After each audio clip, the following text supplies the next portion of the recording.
Captain Jake Rodriguez had been flying combat missions for 5 long years. At 32, he was one of the best fighter pilots humanity had left. His dark eyes had seen too much destruction, too many friends lost in the endless war against the alien empire known as the Zephyrians.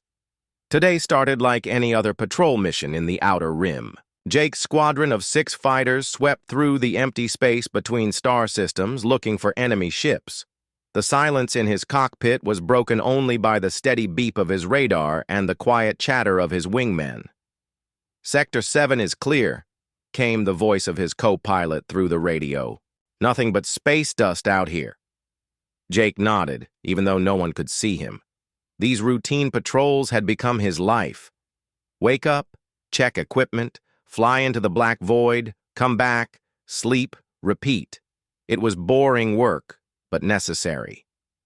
The Zephyrians had been pushing deeper into human space every month. The war had taken everything from him. His hometown on Mars was gone, turned to glass by alien weapons 3 years ago. His parents, his little sister Anna, his childhood friends, all dead in a single afternoon. The only thing that kept him going was the hope that someday, somehow, this nightmare would end. His radar suddenly chirped. A blip appeared on his screen, moving slowly across the display. "Control, this is Jake. I've got something on sensors. Single contact, moving at low speed." "Copy that, Jake. What's the signature?" Jake frowned at his instruments. The shape was wrong for a human ship. Too sleek, too organic looking. "It's definitely alien. Looks like a Zephyrian transport, but something's off about it." "Orders are to engage any enemy vessels on sight," Control replied. "You are cleared for attack." Jake pushed his throttle forward and his fighter shot toward the unknown ship.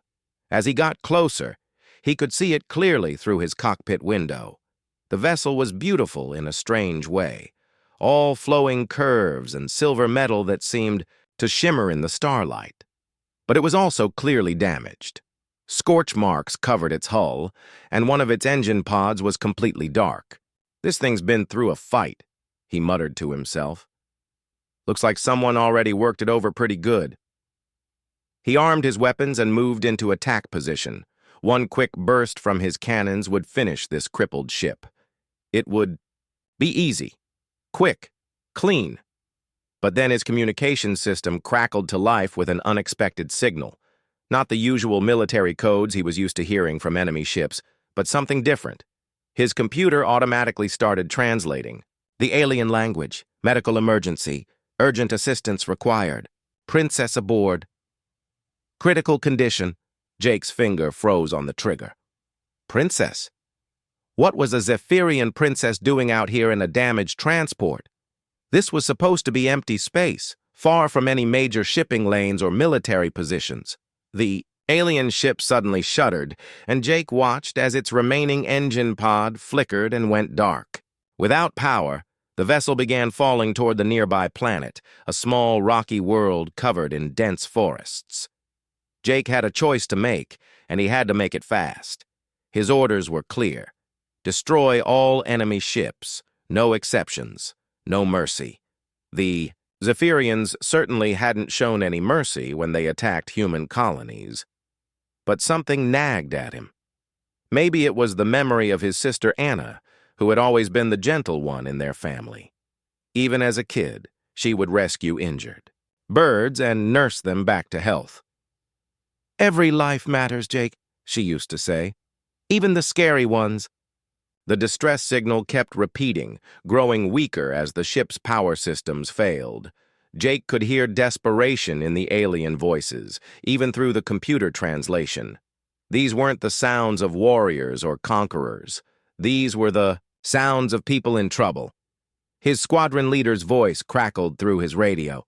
"Jake, what's your status? Sensors show the target is still active." Jake watched the alien ship tumble through space, its hull glowing red as it hit the planet's atmosphere. In a few minutes, it would crash into the forest below. Anyone inside would likely be killed on impact. "Target is neutralized," Jake heard himself say. It wasn't exactly a lie. The ship was definitely going down. Good work. Return to base for debrief." But Jake didn't turn around. Instead, he angled his fighter toward the planet and followed the alien ship down. He told himself he was just making sure the job was done properly. He needed to confirm there were no survivors who might send a distress beacon to other enemy forces. Deep down, though, he knew that wasn't the real reason. The alien ship hit the forest like a meteor, carving a long scar through the trees before, coming to rest in a clearing. Jake circled overhead, looking for a place to land his own fighter. His instruments showed the planet had a breathable atmosphere, which was lucky. His ship wasn't designed for extended atmospheric flight. He found a flat spot about half a mile from the crash site and brought his fighter down hard. The landing gear scraped against rocks, and he winced at the sound of metal grinding. His ship would fly again, but it wouldn't be pretty. Jake grabbed his sidearm, emergency kit, and portable scanner before leaving his fighter. The forest was quiet, except for the sound of wind in the alien trees. Strange purple leaves rustled overhead, and the air smelled like cinnamon and rain. As he walked toward the crash site, Jake wondered what he was doing. 5 years of war had taught him that the only good Zephyrian was a dead Zephyrian. They had started this conflict by attacking human settlements without warning. They had superior technology, larger ships, and seemed determined to wipe humanity from the galaxy. But the distress signal kept playing in his mind. Someone was hurt. Someone needed help. The alien ship had torn a huge gash in the forest floor. Trees lay scattered like broken toys, and the air smelled of burned metal and something sweet he couldn't identify. The ship itself was cracked open, along one side, revealing glimpses of the interior. Jake approached carefully, his weapon ready. He had never seen the inside of an alien ship before. The walls seemed to be made of the same flowing organic metal as the exterior. Soft lights pulsed gently along what might have been corridors or control panels. Then he heard voices, alien voices, speaking in their musical language. His portable translator picked up fragments. Condition deteriorating. Must find... No time left. Jake crept closer to the breach in the hull and peered inside. What he saw changed everything he thought he knew about his enemies. A young alien female lay on what appeared to be a medical table, surrounded by glowing instruments. Her skin was pale blue, almost white, and she was clearly dying. Standing. Beside her was another alien, older and wearing what looked like medical equipment. This one was speaking urgently into a communication device, pleading for help in broken human language. "Please, anyone. She is dying. Need help. Please." The female on the table opened her eyes, and Jake found himself looking into the most human-like face he had ever seen on a Zephyrian. Her features were delicate, almost fragile, and her eyes held an intelligence and sadness that reminded him painfully of his lost sister. This was supposed to be the enemy. These were the monsters who had destroyed his world, killed his family, brought war to the galaxy. But all Jake could see was someone in trouble, someone who needed help. And for the first time in 5 years, he wasn't sure who the real enemy was. Jake stood frozen at the edge of the broken alien ship, his weapon still in his hand but no longer pointed at anyone. The older alien looked up and saw him standing there. For a moment, both beings just stared at each other across the divide of war and species. The alien raised his hand slowly, showing he had no weapons. "Please," he said in heavily accented human speech, "do not shoot. She is dying." Jake's training told him to fire first and ask questions later. These were the enemy. They had killed millions of humans. But looking at the scene before him, all he could see was something that looked very much like a hospital room, with someone very sick lying on a bed. "Who are you?" Jake asked, keeping his weapon ready but not aiming it directly at the alien. "I am Dr. Vex," the alien replied. "I serve Princess Lyara of the Zephyrian royal house. We were traveling to medical facility when your ships attacked. Us." Jake felt a chill run down his spine. A princess. He had almost killed a princess without even knowing it. Not that it should matter. War was war.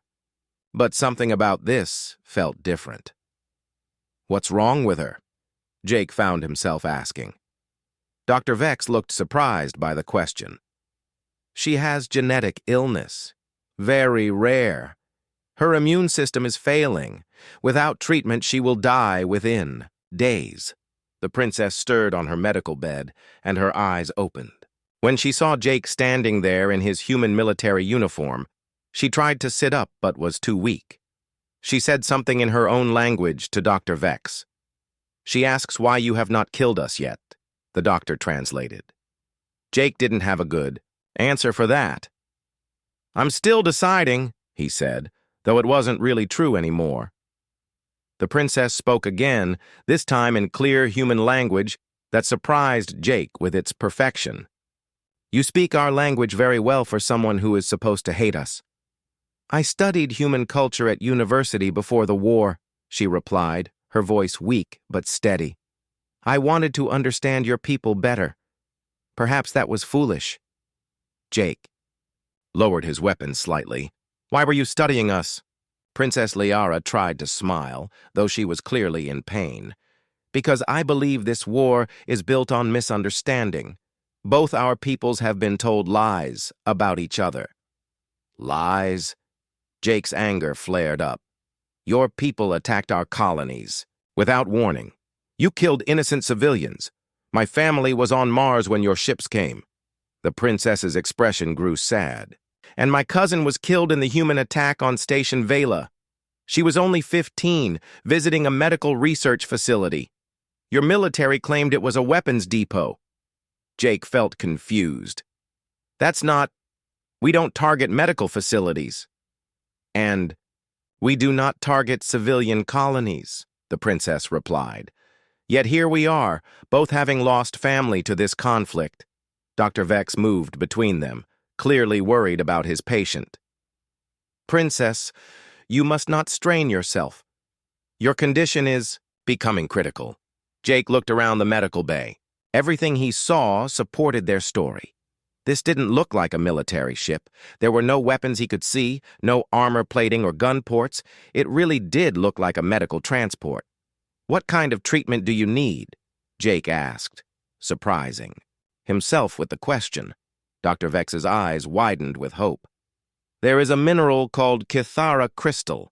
It grows deep underground on planets like this one. Very rare. The radiation from the crystal can stabilize her genetic condition, but what? But Kithara only forms near the core of planets. The radiation levels are fatal to my species. We cannot survive the journey to retrieve it. Jake felt a cold, understanding wash over him. But humans can? Your species is much more resistant to radiation than ours, Dr. Vex confirmed. It would still be dangerous, but survivable for a short time. The princess spoke up again. We cannot ask this of you. You are our enemy. You have no reason to help us. Jake looked at her lying there, so young and sick, and thought about his sister Anna. What would Anna have said about this situation? She would have wanted to help, he knew that much. Tell me more about these lies you mentioned, Jake said, sitting down on a piece of debris. What have your people been told about us? Princess Liara's eyes grew brighter despite her weakness. We were taught that humans are savage warriors who attack without mercy, that you cannot be reasoned with or trusted, that you seek only to destroy what you cannot control. That's exactly what we've been told about your people, Jake admitted. I spent years studying human history, literature, and culture, the princess continued. What I found was a species capable of great compassion and creativity. Yes, you can be violent, but so can we. You can also be incredibly kind and selfless. Dr. Vex was monitoring her vital signs with growing concern. Princess, your readings are getting worse. We need to begin treatment soon or... He didn't finish the sentence, but Jake understood. She was running out of time. There's something else you should know, Princess Liara said, looking directly at Jake. I was not traveling. to a medical facility for myself alone. I was going to meet with human representatives. Secret peace talks that my mother, the Empress, approved. Jake's head snapped up. Peace talks? I have spent the last 2 years working on a proposal to end this war. Both sides have suffered enough. Too many have died for the pride and fear of our leaders. But if you die, the peace faction loses its strongest voice, she finished for him. The military commanders on both sides will use my death as proof that the other species cannot be trusted. The war will continue for another generation. Jake stood up and walked to the breach in the ship's hull, looking out at the alien forest. In the distance, he could see smoke rising from where his fighter had landed. Soon, his squadron would wonder why he hadn't reported back. Search parties would come looking. He thought about the 5 years of war, the friends he had lost, the colonies that had been destroyed.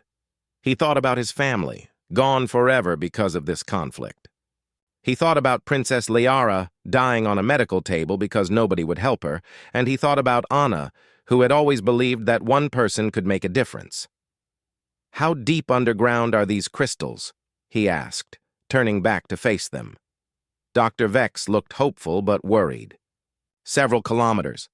The journey would take many hours through dangerous terrain, and the radiation exposure could kill me. Jake finished. Yes, almost certainly. Jake nodded slowly. But if I don't try, she dies anyway.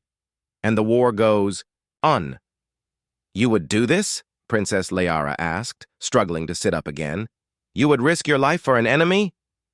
Jake looked at her, really looked at her. She wasn't an enemy anymore. She was just a young woman who wanted peace, dying far from home because nobody would help her. Maybe you're not the enemy after all, he said quietly. The sound of aircraft engines echoed through the forest in the distance. Someone was coming, to look for him. Jake knew he had to make a decision, and he had to make it fast. Either way, his life as a human soldier was probably over.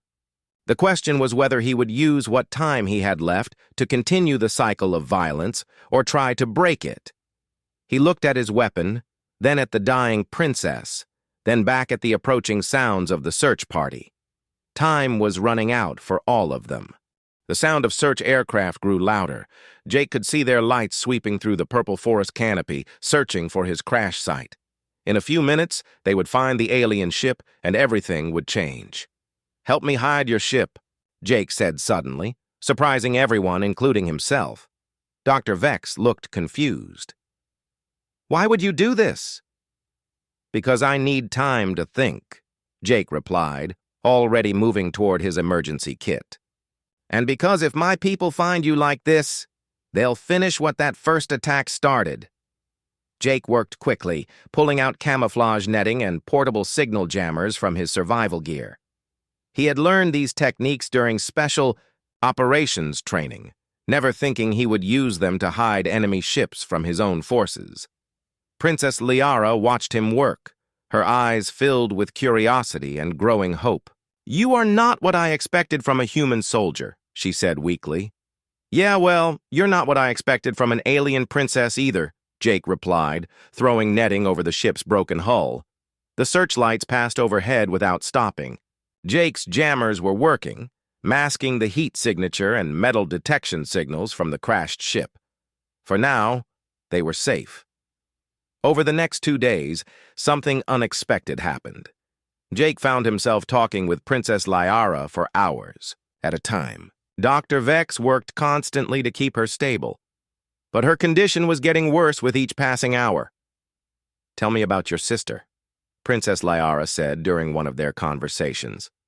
She was too weak to sit up now, but her mind was still sharp. Jake was surprised. How did you know I had a sister? You mentioned her name earlier, Anna. You said she always believed every life mattered.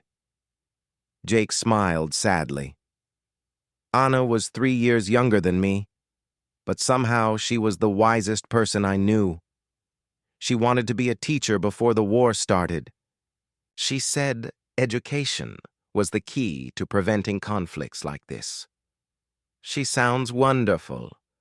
She was. Jake's voice grew quiet. She was visiting our parents on Mars when your ships attacked. The whole city was destroyed in minutes. Princess Liara was silent for a long moment. I am sorry for your loss. Truly sorry. Are you? Or are you just saying that because you need my help? The princess struggled to turn her head to look at him directly. I have a younger brother named Kale. He is 16 and wants to be a pilot. He thinks war is glorious and exciting. He does not understand that every enemy ship he dreams of shooting down has someone like your Anna inside it. Jake felt something shift in his chest. The pain was still there, but it felt different somehow. Less sharp, less consuming. Your people killed her, he said, but the words had lost their edge. And your people have killed many like her on our side, Princess Liara replied gently. This is what war does. It takes the best of us and destroys them while the worst of us make the decisions that keep the killing going. Dr. Vex approached them with his medical scanner, and Jake could see the worry in his alien features. The readings were not good. How long does she have? Jake asked. Perhaps 1 day, maybe 2 at most, Dr. Vex replied honestly. The crystal treatment must begin soon, or it will be too late. Jake stood up and walked to the edge of the ship's broken hull, looking out at the alien forest. Somewhere out there, deep underground, were the crystals that could save her life. But getting to them would mean a journey through radiation levels that would probably kill him. He activated his emergency communicator and contacted his base. Commander Torres answered immediately. Jake, where have you been? We've been searching for you for 2 days. I'm alive, sir. My ship crashed after the engagement. I've been trying to repair it. What's your status on the alien contact? Jake hesitated. Target was destroyed, sir. No survivors. Good work. We're tracking some unusual energy readings in your sector. Probably wreckage. Stay clear of any alien technology until we can get a recovery team out there. Understood, sir. Jake, there's something else. Intelligence reports indicate that enemy forces are massing for a major offensive. We need all pilots back at base immediately. I'm sending a recovery ship for you. Jake's blood went cold. How long until they attack? Best estimates say we have maybe a week, possibly less. This could be the final push, Jake. They're bringing everything they have. After Jake ended the communication, he sat in silence for a long time. Princess Liara had heard the entire conversation through the ship's systems. So both our peoples are preparing for one last great battle, she said quietly. Looks that way. And I will die before I can stop it. Jake looked at her, lying there, growing weaker by the hour. In her eyes, he saw the same determination that Anna had always carried. The same belief that things could be better, that people could choose to be kind instead of cruel. Not necessarily, he said. Dr. Vex overheard and moved closer. You have decided to attempt the journey for the crystals? I'm thinking about it. Jake, Princess Liara said, using his name for the first time. You must understand what you would be risking. Even if you survive the radiation to retrieve the crystals, even if the treatment saves my life, there is no guarantee I can convince my people to pursue peace. The military faction is very strong. But you're willing to try? With my life, yes. But I cannot ask you to risk yours. Jake thought about Commander Torres and the coming battle. He thought about all the young pilots like himself who would die in the fighting. He thought about Princess Liara's brother Kale, probably preparing to fight humans he had been taught to hate. What would happen if you died? He asked. My cousin Prince Valdric would become heir to the throne. He leads the military faction. He believes the only way to end this war is to destroy humanity completely. And if you live, I have agreements prepared, trade proposals, territorial concessions, ways both our peoples can coexist. My mother, the Empress, was ready to authorize peace negotiations before I fell ill. Jake made his decision. He walked to his emergency kit and began pulling out radiation protection gear, portable oxygen supplies, and mining tools. It wasn't much, but it would have to be enough. The nearest crystal formation is about 8 kilometers. Down, Dr. Vex said, consulting his geological scanner. The path is treacherous, and the radiation levels increase dramatically as you descend. How long do I have once I reach the crystal level? Perhaps 30 minutes before the radiation becomes lethal even with your protection. Jake nodded grimly. Then I better work fast. Princess Liara tried to sit up again. Jake, please. Think about what you are doing. You could return to your people, fight in their final battle, maybe survive the war. And then what? Even if we won, how many more would die? How many more sisters like Anna would never come home? He finished packing his gear and turned to face her. You said Anna was wise. She always told me that sometimes one person has to choose to do the right thing, even when it's hard, even when it's dangerous. You barely know me. We were enemies. 3 days ago. Jake smiled. Were we? Or were we just two people who had never really met? He activated his suit's systems and checked his equipment one final time. The radiation detector was already picking up traces of energy from deep underground. The journey would be dangerous, probably fatal. But for the first time in 5 years, Jake felt like he was doing something that mattered. Something that Anna would have been proud of. If I don't make it back, he said, tell them the truth about what happened here. Tell them that humans and Zephyrians talked and we understood each other. Maybe that will mean something. You will make it back, Princess Liara said firmly. You must. The future of both our peoples depends on it. Jake nodded, took a deep breath, and stepped out into the alien forest to begin the most important journey of his life. Jake descended into the darkness below the alien forest, his helmet light cutting through the shadows ahead of him. The entrance to the underground cave system was natural, formed millions of years ago by flowing water and shifting rock. Now, it would either be his path to saving a life or his tomb. His radiation detector began clicking softly as he moved deeper. The levels were still safe, but he knew that would change quickly once he got closer to the crystal formations. Dr. Vex had given him a rough map based on geological scans, but most of the journey would be guesswork and luck. The cave walls were smooth and twisted, like the inside of a giant shell. Strange formations jutted out from the rock, glowing, faintly, with their own inner light. Jake had never seen anything like it. Despite the danger, he couldn't help but admire the beauty of this underground world. After an hour of climbing down steep passages and crawling through narrow tunnels, Jake paused to check his equipment. His oxygen was holding steady, and his suit's cooling system was working well. The temperature was rising as he went deeper, but nothing he couldn't handle yet. He thought about Princess Liara lying weak in her medical bed above. Was she still alive? Dr. Vex had said she might only have a day or two left. Every minute Jake spent down here was time she didn't have. The radiation clicking grew louder. Jake's thoughts drifted to his sister Anna as he navigated a particularly difficult section of cave. She had always been fearless when it came to helping others. Once, when they were kids, she had climbed a dangerous cliff to rescue a bird with a broken wing. Their parents had been furious, but Anna had simply said, "It needed help, and I could help it." Now Jake understood how she had felt. The danger was real, but so was the need. 3 hours into his descent, Jake encountered his first serious obstacle. The passage ahead was flooded with water that glowed with an eerie blue light. His detector was clicking rapidly now, telling him the water was radioactive. Crossing it would mean direct exposure to levels that could make him seriously sick. But there was no other way forward. Jake sealed his suit carefully and waded into the glowing water. It came up to his chest, and he could feel the heat even through his protective gear. The clicking of his detector became a steady buzz. He moved as quickly as possible, trying not to think about what the radiation was doing to his body.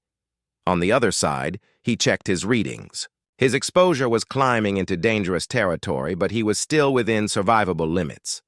Barely. The deeper he went, the more beautiful and terrifying the caves became. Crystals grew from every surface, pulsing with soft light that seemed to match his heartbeat. The air itself seemed to shimmer with energy.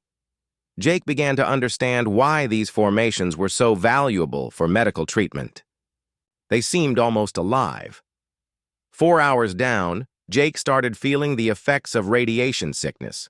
His stomach felt queasy, and his hands trembled slightly when he tried to check his equipment. His detector was now making an almost constant noise, warning him that he was approaching lethal levels, but according to his map, he was close, very close. Jake pushed forward through a narrow crack in the rock and suddenly found himself in a vast underground chamber. The ceiling disappeared into darkness above, but the walls were covered in the most beautiful sight he had ever seen. Thousands of Kithara crystals grew in perfect formations, each one glowing with intense blue-white light. The radiation here was incredible. His detector was screaming at him, and he could feel the energy in the air like electricity before a thunderstorm. He had maybe 20 minutes before the exposure became fatal, Dr. Vex had said.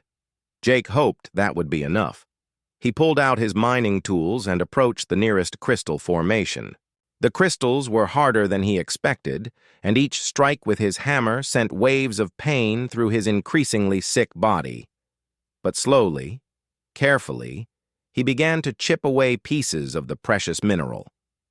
As he worked, Jake found himself talking to Anna, even though she couldn't hear him. "I hope this works, sis.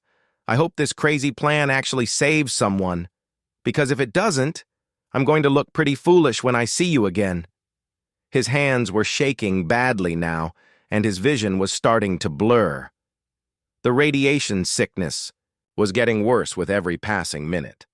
But he kept working, filling his collection container with glowing crystal fragments.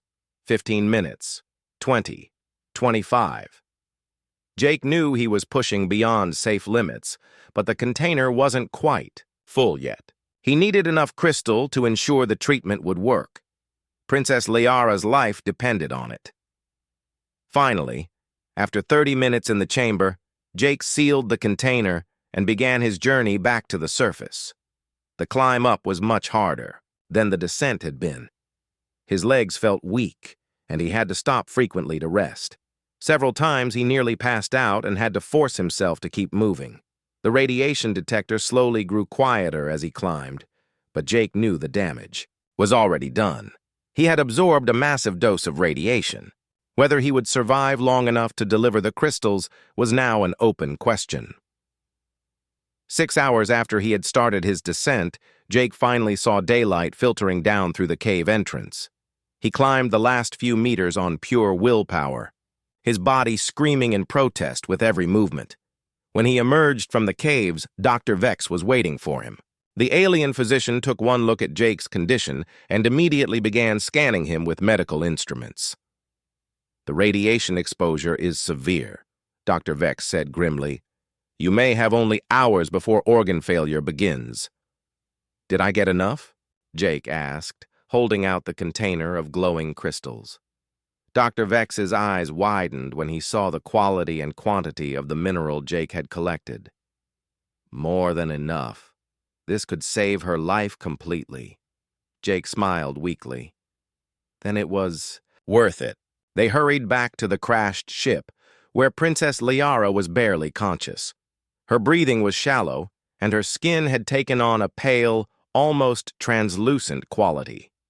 Dr. Vex immediately began preparing the crystal treatment, working with desperate speed. "Is she going to make it?" Jake asked, collapsing into a chair as his own condition worsened. "I do not know," Dr. Vex replied honestly. "We may have waited too long, but thanks to what you have done, she has a chance." As the alien doctor worked to save the princess, Jake felt a strange peace settle over him. He had kept his promise to Anna's memory.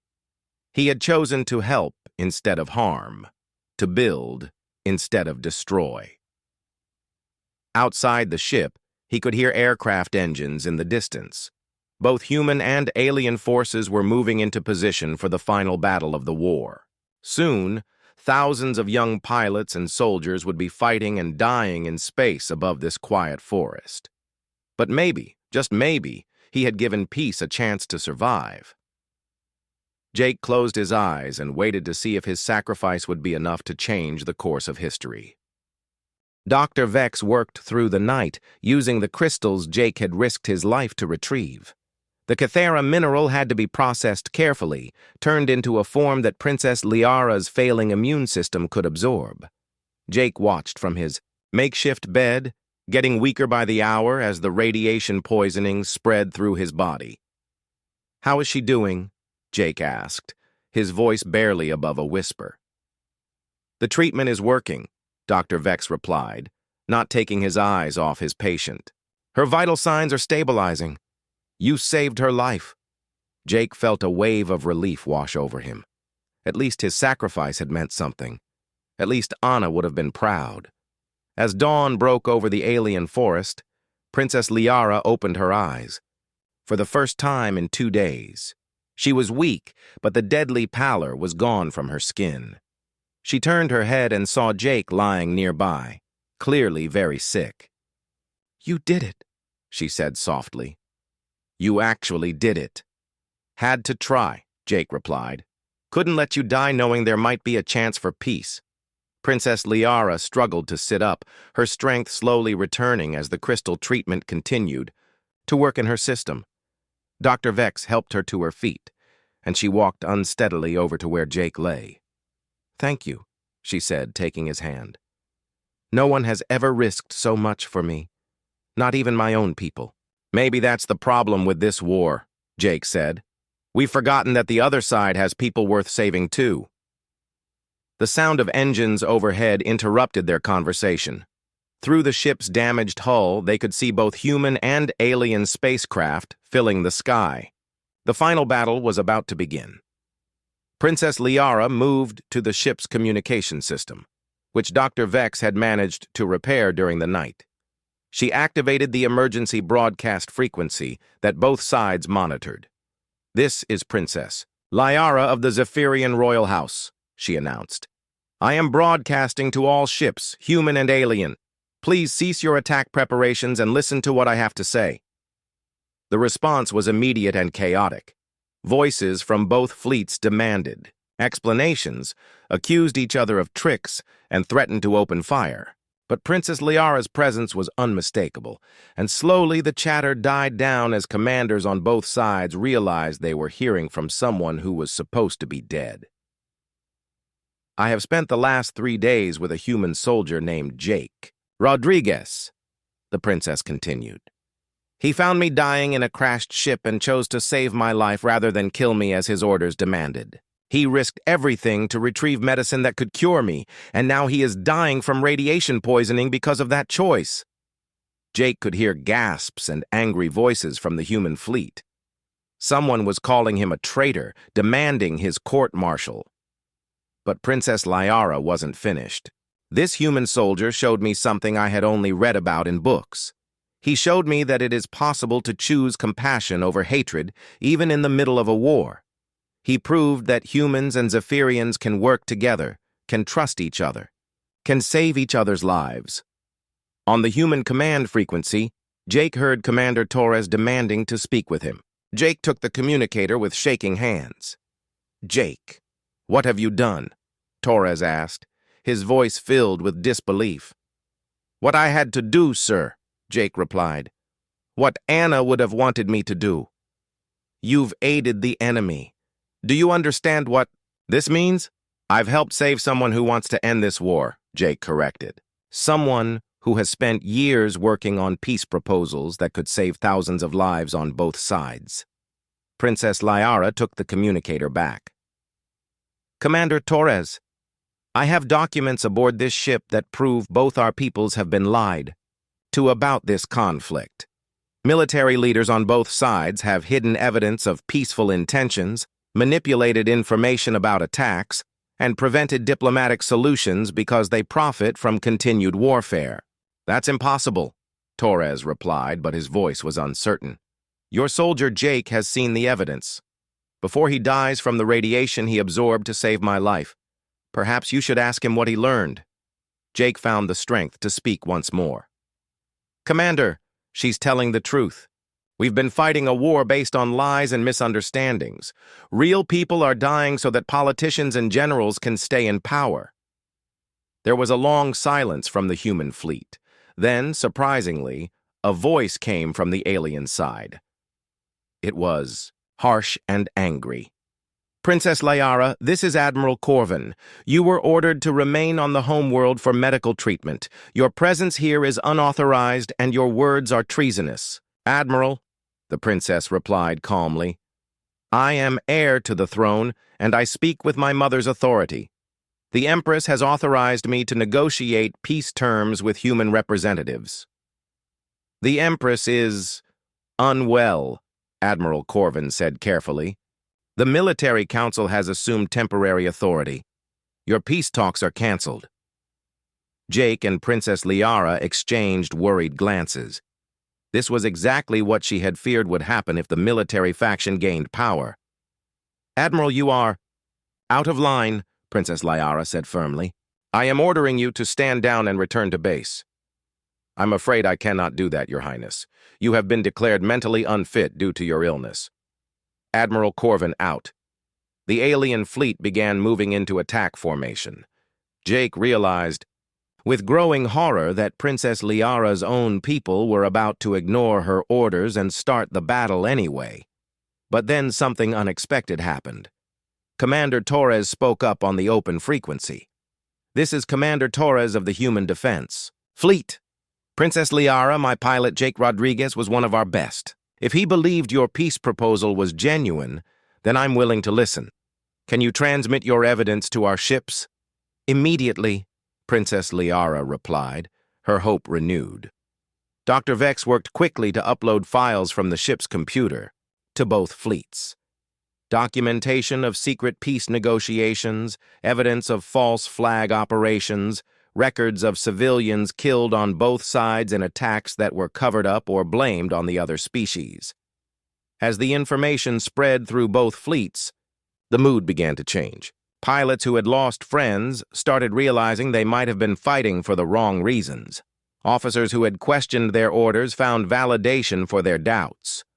On the alien side, Admiral Corvin grew increasingly angry as his own captains began questioning the war. All ships, prepare to engage human targets. That is a direct order. Admiral, came a voice from one of the alien ships. Captain Thex here. I'm not opening fire on people who want peace. My brother died in this war. If there's a chance to end it, I have to take it. One by one, ships from both fleets began powering down their weapons. Not all of them. Some commanders on both sides still wanted to fight, but enough to prevent the massive battle that had been planned. Jake watched this miracle unfold from his sickbed, feeling weaker but strangely peaceful.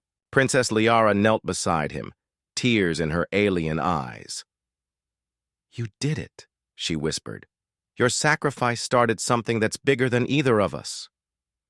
It's not finished yet, Jake replied, struggling to stay conscious.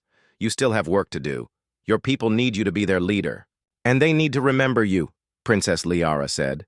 The human who chose peace over revenge. Jake smiled.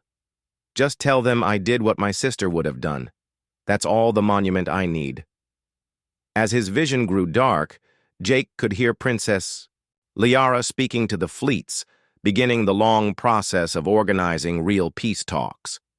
He could hear Commander Torres agreeing to ceasefire terms, hear alien captains volunteering to escort human ships to safety. The war wasn't over yet. There would be more battles with the hardliners on both sides, but something fundamental had changed. Two enemies had met and chosen trust over hatred, sacrifice over selfishness. Jake thought about Anna one last time, imagining her proud smile. Then he closed his eyes and let the peace he had helped create carry him away. 6 months later, the Jake Rodriguez Memorial Peace Station orbited the planet where he had made his choice. Human and alien diplomats worked side by side in its halls, building the future he had died to make possible. Princess Liara, now empress after her mother's peaceful retirement, kept a small crystal from the caves on her desk. Sometimes, when the negotiations grew difficult and the old hatred seemed too strong to overcome, she would hold it and remember the human pilot who had shown her that one person's choice could change everything. The war was finally over, and peace, bought with the sacrifice of a single soldier who chose love over hatred, spread across the galaxy like light breaking through darkness.